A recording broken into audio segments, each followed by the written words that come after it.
Everyone, Brandon Caldwell back again with another video from our 10-part series. We're going to give you 10 financial tips that'll carry you from 2020 through 2030 and beyond. That's right. This is our 10-20-30 campaign. And guess what? Today, we're going to talk to you guys about the Texas Chainsaw Massacre when it comes to your finances. Now, what in the world is the Chainsaw Massacre? It's the number one thing that's killing your finances. It's the number one thing keeping you from freedom, flexibility, options, choices, and abundance and everything else that you deserve.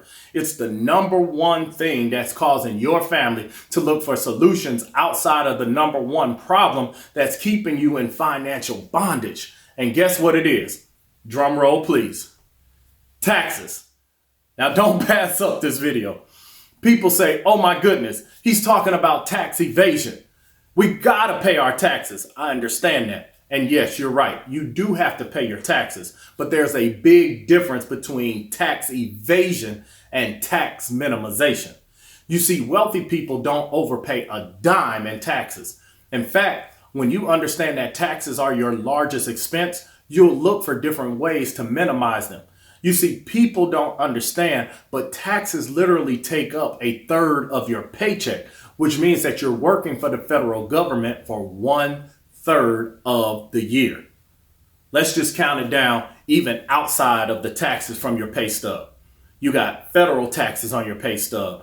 Now let's look at sales tax or state taxes on your pay stub. Now let's look at sales taxes off your pay stub. Let's look at property taxes off your pay stub. Let's look at ad valorem taxes away from your pay stub. And even those who get really, really wealthy, they pay some luxury taxes. No, the bottom line is that taxes take a third of your income. So that means that you work for a third of the year from January to April for the government.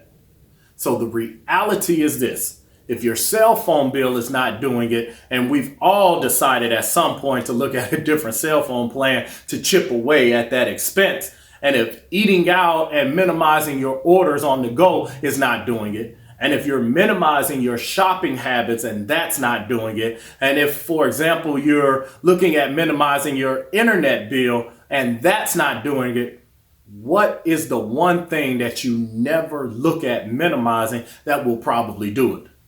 Arguably, your largest expense, which are your taxes. You see, people don't realize this, but a tax refund is really simply stated. Re means again. Fund means money. So a refund is simply your money again.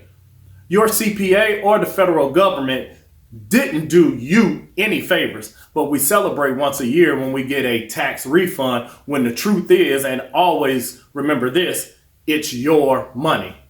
You should think about shifting your money up front instead. For example, instead of getting a $6,000 or waiting next year to get $6,000, how about shifting your money back to you, lowering your tax bracket and getting $500 a month? Instead of you working for money, you have to learn to make money work for you. To find out how to minimize taxes, to find out all the legal things that the government allows you to do to get those taxes down, listen, text me personally, keyword min tax, as in minimize taxes, to 678-355-8172, and I will personally respond to you, to those who are serious. Men tax to 678-355-8172. And remember, money talks, but wealth whispers.